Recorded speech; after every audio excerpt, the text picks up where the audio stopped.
Greetings, beautiful people. Dr. Dominique here. Greetings, and great day. Okay, there we go.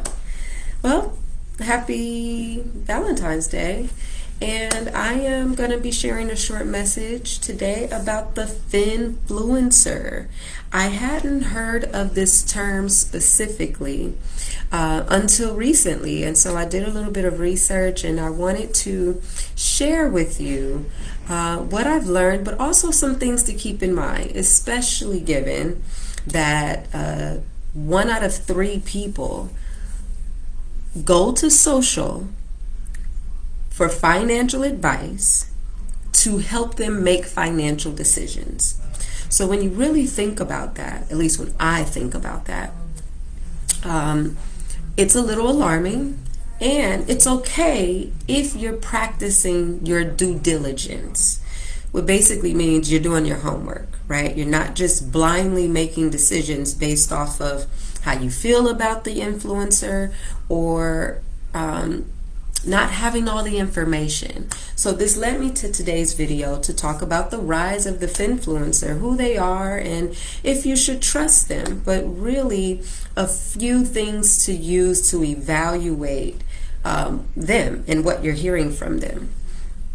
So the California Department of Financial Protection and Innovation, which I didn't even know was a thing until about a year or two ago, but they say that a FinFluencer is an influencer who talks about finances, and a person who, by virtue of their popularity or cultural status, can influence the financial decision-making process of others through promotions or recommendations on social media. They may influence potential buyers by publishing posts or videos to their social media accounts, often stylized to be entertaining so that the post or video will be shared with other potential buyers. Now, initially, you may not think that that's anything different than what I may be doing, right? And it's not. It's okay. However, there are 5 things to consider, and those 5 things would be that the FinFluencer may not be disclosing any conflicts of interest that they have, okay?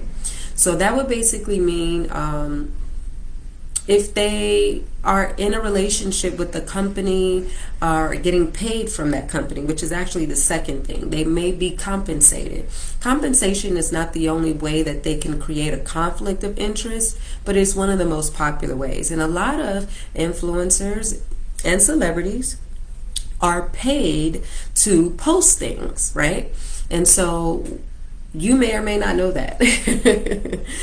So those are 2 things. The third thing would be that they produce content with an outcome, right? An outcome is to gain followers, to gain likes, or to get another endorsement.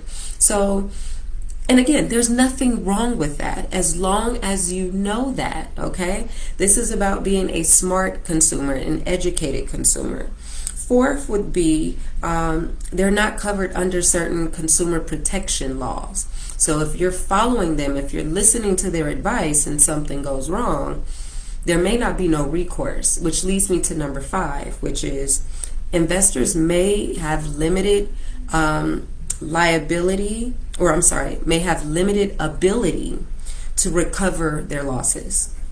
So ultimately, if you do listen to the advice of a FinFluencer, and let's say you invest in something that they're promoting. Well, let's say that investment doesn't work out, and in the end you lose everything.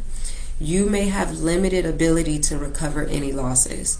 And so I'm not sure if any of you are familiar with the case that Kim Kardashian was facing, right? She had to pay like 1 point something million to settle with the SEC. The SEC is the Securities Exchange Commission, because she was promoting a crypto security on her Instagram. She didn't necessarily disclose that she was paid $250,000 to promote that. So ultimately, that security fell by almost 100%. And so you can imagine anyone who invested in that security lost some money. So that was it, right? Everyone is not Kim Kardashian, though, and doesn't have such a high profile to where they will actually be sought after for any losses that investors may want to recover.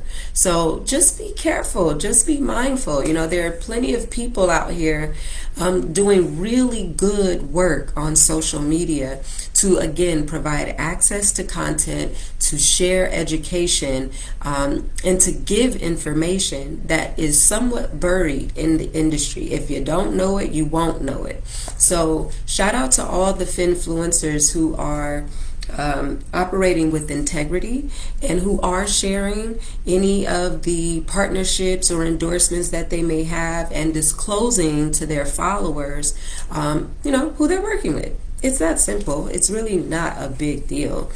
But having integrity around it, right? If you are going to partner with a company, you let people know. You let them know if you're getting paid. And I have a partnership coming up, so I do understand that. It's just about having integrity and letting people know what's going on. So you as the consumer need to also know some of the things to be mindful of. So I've given you 5, and you can use those things to evaluate any of the finfluencers that you might be following, especially if you trust them. If you trust what they're saying, then just be smart about it. So that's really all that I have. I just wanted to spread some education, give some knowledge, and some ways that you can be smarter as you're soaking up all this information on social media. Again, the latest research is showing that 1 out of 3, that's like 33%, right, of people are trusting these celebrities and influencers to help them make financial decisions. So if that's you, if you're 1 of 3 people that you know who are trusting people like me, although I am a practitioner, I am not a finfluencer, I am a practitioner. I'm trained, I'm credentialed. I have to do professional development, which means I have to stay in the know about my industry, attend conferences, and all of those things. So it's a little different on this side. And then I work with clients one-on-one. All finfluencers don't work with clients. Some of them never work with clients. They just produce content. So again, you want to be in the know about the people you're following and how they're different. Everyone is not a practitioner. Some people are just content creators and they just give you the content. So to that extent, that's it. I just wanted to pop in. I hope you have a great day today, and let's be mindful of our money today. Go out and master your money. All right, till we meet again. Peace. Oh, and I don't even know if I introduced myself. I just dove right in. I'm Dr. Dominique Reese, owner of Reese Financial Services, where I'm the Chief Financial Coach and Strategist. So thank you for tuning in today.